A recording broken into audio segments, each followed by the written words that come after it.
Well, the things that we learned during the commercial break about each other. We work with some special cats. Yes, man. we do. Man. The crossover with Mark Willard, Dan Dibley.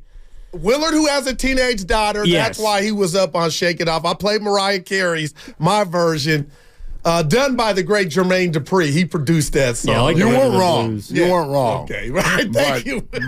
Taylor's probably made 5 times as much money than Mariah's. And I don't want to diss the great Beyonce Knowles, but or Carter, but Taylor Swift has a reach that's bigger than I believe any other R&B artist in our time right now. And Beyonce, no shade, but this is something different. I mean, those 2 tours were the tours last year. Those were the tours. That was 1 and 2, right? 1 and 2. That was 1 and 2. Yeah, I don't Just like say it. yeah. I don't know. Classify it. What's R&B? What's not? Whatever. Yeah, Taylor's the deal. Yeah. Taylor's the deal right now. Yeah. So She's she'll sitting be at the game. She's He sitting in said the she'll- 1 seed, but Yeah, they're all matters of perspective. there. My kids, my 2 high schoolers, got into an argument about 2 months ago over who was more famous, Taylor Swift or Travis Kelce. Wow. Now, obviously, we all know what the answer to that question is. T-Dub, Not right? the TS. player.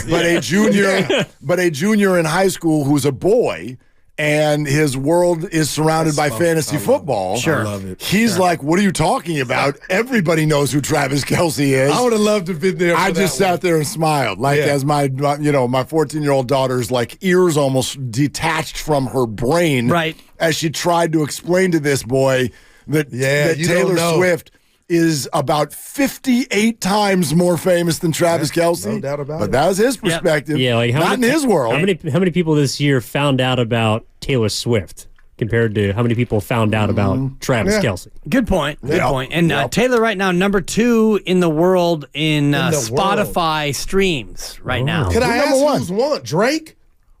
Number one. Grand, if you would, please. Scat da da da. Oh, man. Scat da I'm da going da. Drake. Spotify streams? I'm going Drake. This is last month. No, and I was stunned. Stunned. Willard, to find give us this a out. guess, I and have. Evan. I'm- The Beatles? I don't know. I would have bet No. everything in my wallet that Taylor Swift I was would the have answer too. to that question. But, That's why I'm saying And Drake. I'll give Mark the clue because he'll get the answer. Ladies and gentlemen, Oh, The Weeknd? Weekend. Really? Yeah. Are you kidding me? Yeah, correct. Who's done a Super Bowl halftime Yes, he already? has. According to Spotify, and this He's was a earlier bad this dude. month because I had the same experience. crazy. Because I told you guys I do music every morning Ladies with my and gentlemen. 17-month-old baby. Look at it. We do music do for that. breakfast. Don't do that on a Tuesday. Tuesdays- That'll get me all messed up. Tuesdays Don't is do Taylor. that. Tuesdays is all about Taylor. Yeah, I'm out. So I pulled up the Spotify Taylor last Tuesday. Tuesday, and I looked. It's a Taylor Tuesday. And shake it off, shake. And I looked, and she's number 2, and I thought, no way, no shocked blipping me. way. Good for And the so I Weeknd. looked, Yeah. and it was close. It was very close. But and Man. maybe in February when she shows up, when she flies direct from Tokyo Damn. to Vegas, and she can make it. And I had it before. make it. I had it before Rap Sheet or whoever put that out there. I talked about it last week when you were out about how she had a concert in Tokyo on Saturday, and how when it ends, it's 14 hours ahead. Now I'm getting and it's a too much 12-hour into it. flight. So Yeah, she'll be there. Yeah, it's probably a 10-hour flight when you Do fly we the know way where she they flies. met? She'll sleep in a queen bed the entire time. Exactly. It will be Willard, fine. do we know where I they love met? it. On And the what was his plane. first line No, to her? no. Hey, My you only know who guess- I am. No, he stalked her. My wife knows. Full. Oh, seriously? My yeah? wife is all in on the Super Bowl largely because of the Taylor angle. Well, Did he do a little your, stuff? A lot of but people your, are. But Yeah. your wife knows the story that's obviously available in the public realm, which I don't necessarily buy. It's I, 'Cause I don't think think it's that a would've story. My point is, I don't think you start by being in the Okay, suite that- with yeah. the family week 1. So my point is my bet that this has been going on a lot longer than we know about. Oh, for sure. course, yeah. No, Yeah. she was not at the suite until he was like on her doorstep, and he was like courting her before she showed up for his game. He was the one who was in hot No, pursuit. no, I don't. Whoever pursued who, my point is, I don't is blame I think this has been How'd going they on. meet? This, whenever it was For sure. longer time ago than we know. Yeah, oh yeah. Yeah, And that'd I be have my guess. a lightweight bet with our sister station, Alice, Sarah, and Vinny. Okay, talk They to had me. me on about 2 months ago, and we talked about when would the breakup happen. And It's gone on longer than I thought. well, and I said it would happen at halftime at the Super Bowl, like during the halftime show. God. It was a little, it was a little bit. They're headed for marriage, facetious, Willard, but- and little ones. It'd be amazing if they made it part of the halftime performance. Taylor heads down, they break up. She starts to Usher's sing doing about confessions. it. Right, Yeah. sing about it right there in the middle of the halftime. That's perfect. Good idea. boy. In the Good middle idea. of Usher's doing these are my confessions, Yeah. and she comes out. I got some confessions, Usher. Oh, Yeah. man. Yeah, People want football take from us. of course. This is football. What are you talking about? Yeah, This is Taylor football. Swift checks in as eligible if in the fourth quarter and catches the game-winning. No, That's actually not bad. Let me lead off with this Take your time. and just say that the Niners defense is getting a bad rap. And I talked about it yesterday. And if you want to look at the second half of that game, and everybody's saying that the fumble was lucky. The fumble wasn't lucky. No, Armstead the fumble did was that. it was Gibson who did that. Yeah. Armstead happened to be Johnny on the And it was spot. a bad Bad exchange, too. Okay. but you need to have a hit to jar the ball loose. And if you look at how many yards they had in the second half before the, oh, by the way, drive, they had 88 yards, Detroit did, in the second half before that last drive. The Niner defense made the adjustment, and Mark's got a great video to break down from Acho, your friend. Oh, yeah, we friend had of the him on. program. Did you see No, I Alto's hadn't seen video? this one. Well, the 4th and 3 where Jared Goff rolls right and throws it at about 5 feet to the left I of saw- that was Amon like, Ra's it's over. feet. Yeah. And the Niners take over. They've already got the lead. Now they've got the ball. They go get the touchdown. The game's over. That's essentially it. Well, he said this was the smartest play of the game.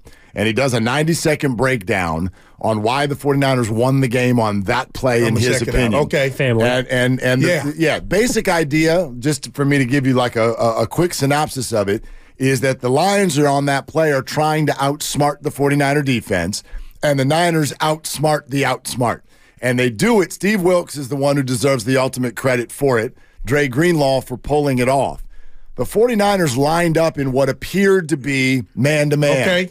And Jared Goff sees that, gives the right tap on his helmet, which says we're going into a play that will beat man-to-man, Yes. which is Jahmyr Gibbs in the right slot, and he's going to run a short crossing route with 2 players running at Greenlaw, who's lined up with him, 2 players running at Greenlaw and running a pick. And Gibbs is going to be wide open, 5 yards from Goff, boop, just like a little dump, and who knows, he may go all the way with his speed. Well, the problem is Gibbs runs across the field, and the 2 guys go to pick. Two guys go to pick Greenlaw. Great. Misdirection. And Greenlaw just waits for him. So they were in zone. I'm in zone. Yeah. Wow. So you man. can pick me, but I'm just standing here waiting for you. Logan Ryan is therefore waiting for Gibbs. Goff looks at him. He's Throws not everything open. off. Wow. Armstead breaks through the middle of the line, pressure up the middle. That's kryptonite for Goff. Now Goff's rolling out. that explains now that you've got throw. no receiver, Okay. and that's Goff's Right. weakest thing. Incomplete pass, Niners ball, Niners We win. just had William Floyd on, and I asked him about the defense. I thought I set it up to where he's about to go in, and he goes, all those, and even YouTube was like, did he watch the same game as us? Yeah, he was watching, because you guys are saying this. He was like, the adjustments they made in half. Yes. I'm like, Yes. I need to go back to the lab. I'll say this. I'm not saying they didn't, because they did and didn't get credit against Green Bay. But, Evan, back me up on this one, because I need you. Detroit did them a favor by, I believe, from the start, the outset of that second half, by going away from the run. It was later in the half, but Okay. yes, it was in the later drive. You guys got too cute. And we talked about it yesterday, and I actually was watching the game and going through the game log, and Mark and I are having a conversation, and I'm looking at double reference points, and Detroit did go away from the run late in that game, and I think part of it was because the Niners started to cheat up, and they played a lot more man, and if you see in the second half, all of the run tackles, it's Warner, it's Lenore, it's Gibson, Mooney Ward is in the backfield. They sold out for the run, and they played man-to-man behind, and basically they were saying to Detroit, beat us deep too. And they thought that they could get home with the pass rush, and they started to disrupt Detroit. And I think you're right, though. They did abandon it too soon. They got too cute.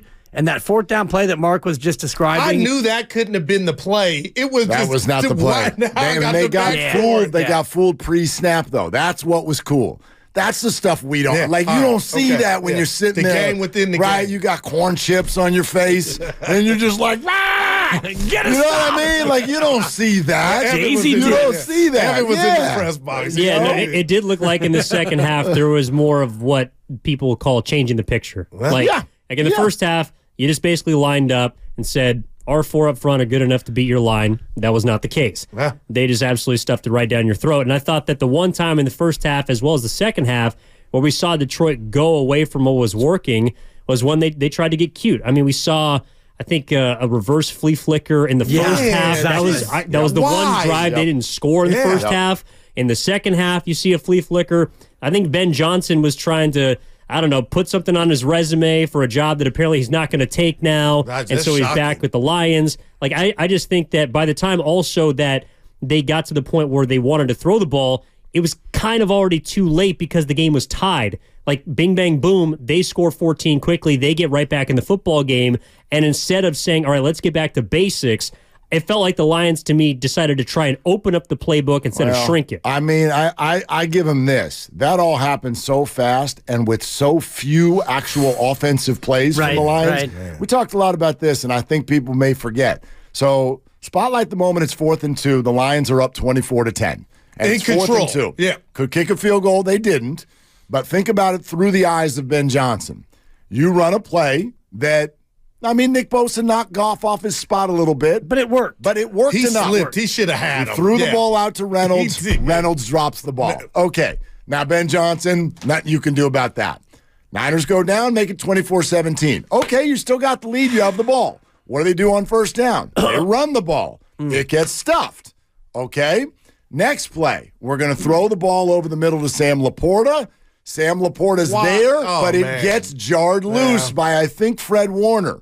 Now it's 3rd and long. What do? It's 3rd and long.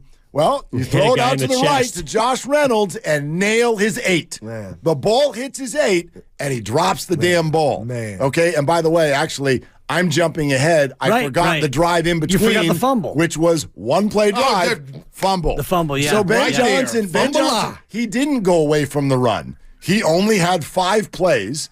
I'd argue they were all called really well. His players executed horribly. Horribly. In all of them. Yeah, and then the punt, which we talked about, where it's a 74-yard punt, maybe the greatest punt in playoff history, and they are unable to down it. Oh, it's like, get it The guy just kind of together. staggers into the end zone. And, It's so a easy from the touchback, couch with the corn chips. Exactly. Totally. You're listening to 95.7 The Game, KGMZ FM and HD1 San Francisco. Always live in the free Odyssey app, Twitch, and YouTube, powered by First NorCal Credit Union. Yeah, I'm with you. Last time I checked, the goal line didn't move.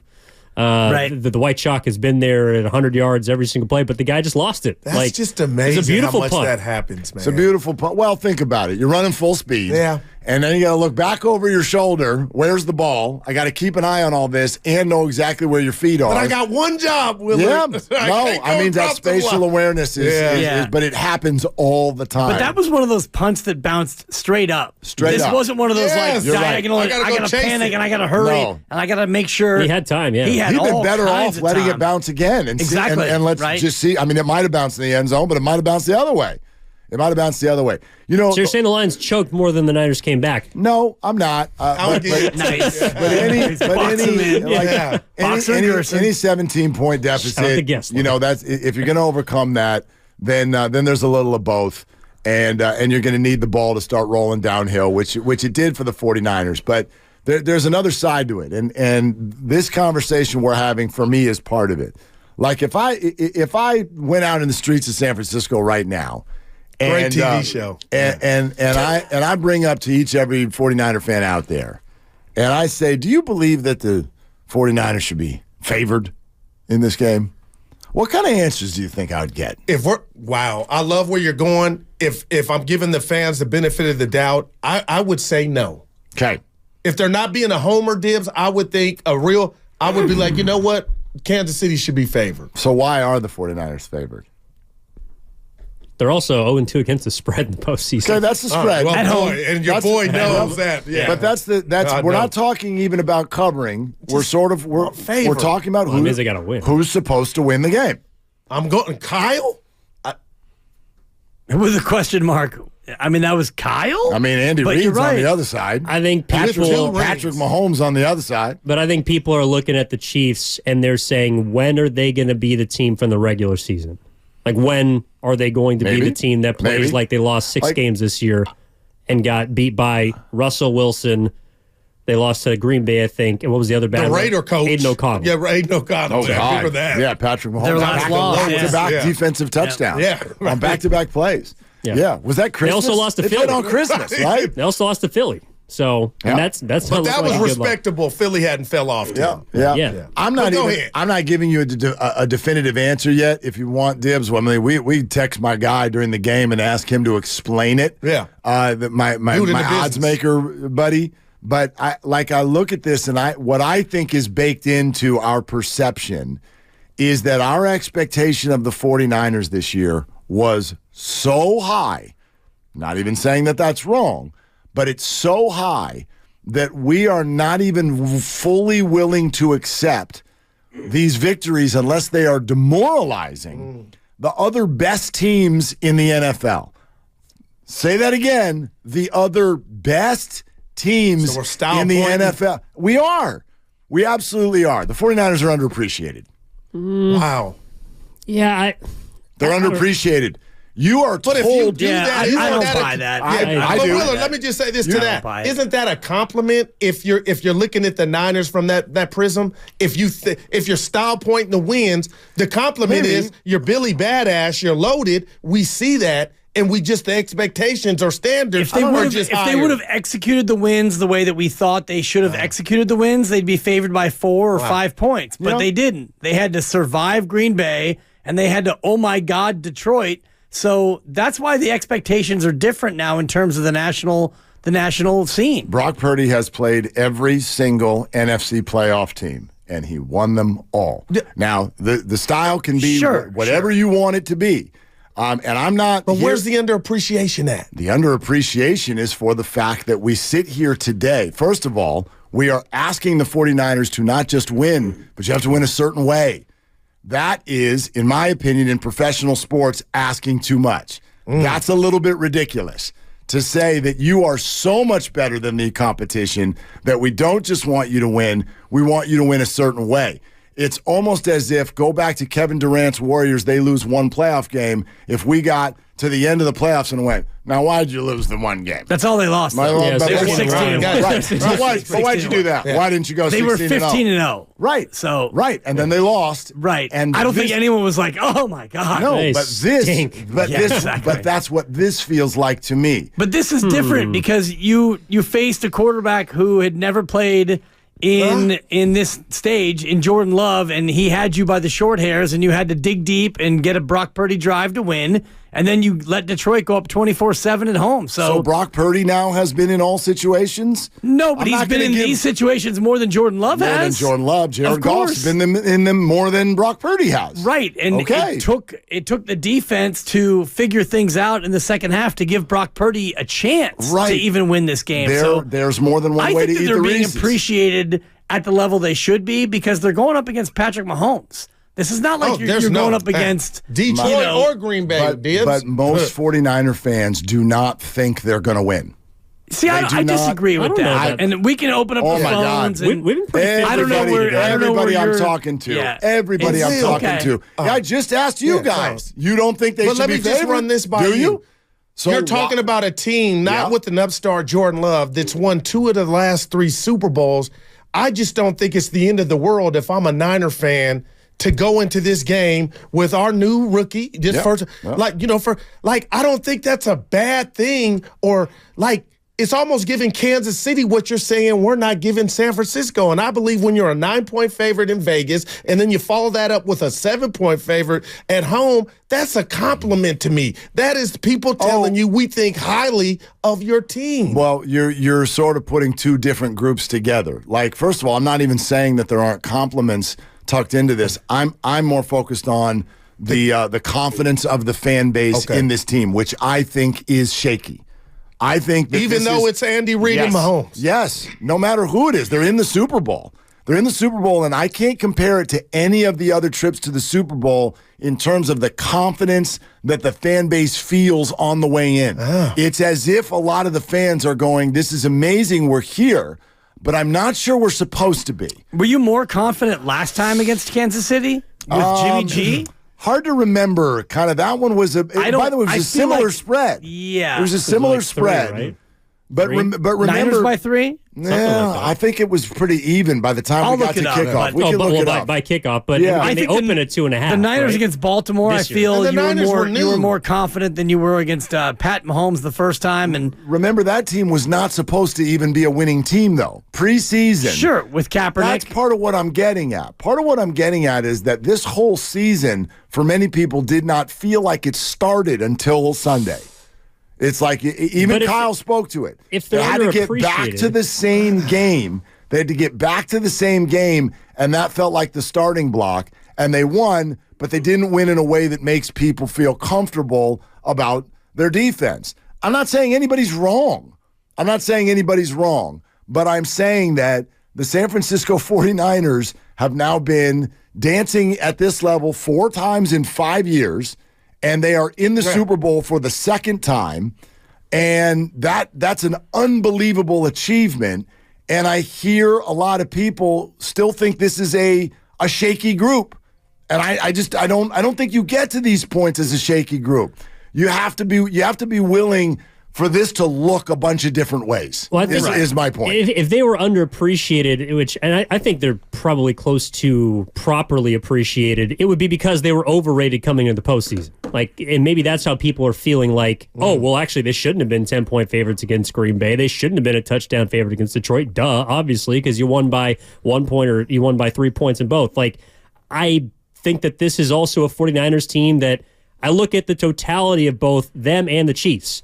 The Chiefs were 4-4 after the bye. The 2 games the Niners lost were true. The 1 seed in the AFC and a team that they didn't give a crap about in Week 18. So they've been the better team the entire year, and it comes out to a 2-point favorite. I don't think that's out of bounds.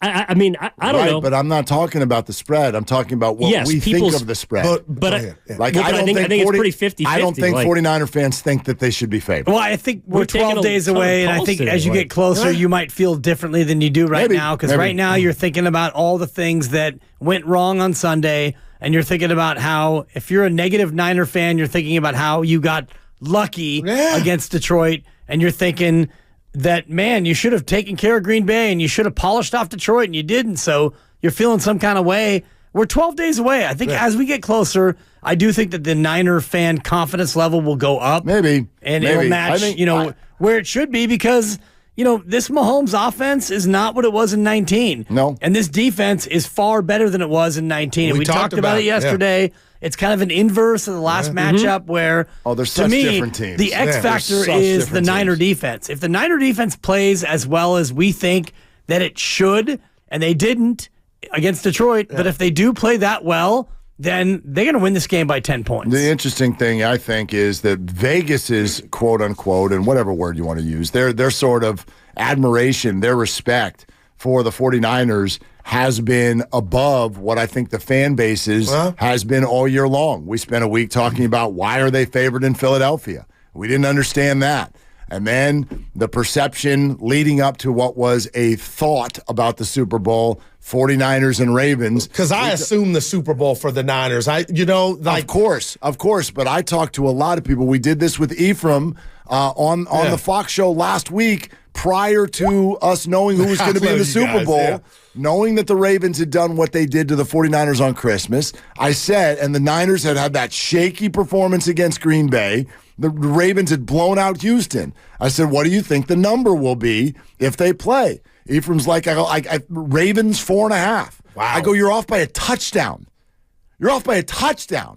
So this perception out there that the 49ers are wobbly, I think is based on our own preseason expectations. Okay, I appreciate you rather saying than what's actually happening with the football season, which is that Vegas will still tell you to this moment that the 49ers are the best team. And they They're might be still right. telling you that. Well, they're might be telling you they're right. better than the Chiefs. And they're What's that? taking They're everything. telling you they're better than the Chiefs. Right. In And they were going to be totality. favored against the Ravens, too.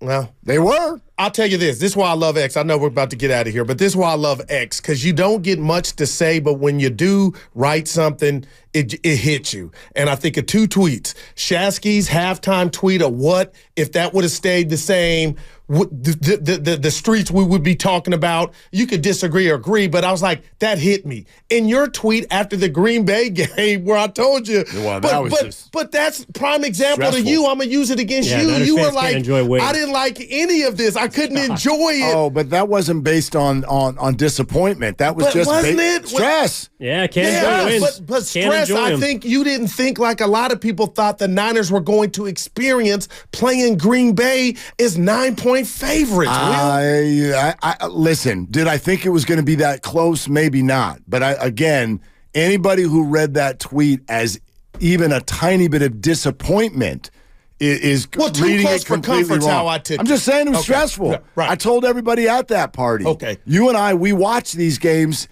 I do as 2 different people. There's the 49er fan, but I'm an adult. I can get over it if my team loses. But from a professional standpoint, that would have been an unbelievable disaster. That would have been an absolute disaster. So it was stressful. It was stressful because it looked like they might lose. No doubt. That's all. That's all. Well, a stress-free 4 hours, right? That's what's coming up next on 95.7? For sure. Willard and Dibs next on 95.7 The Game.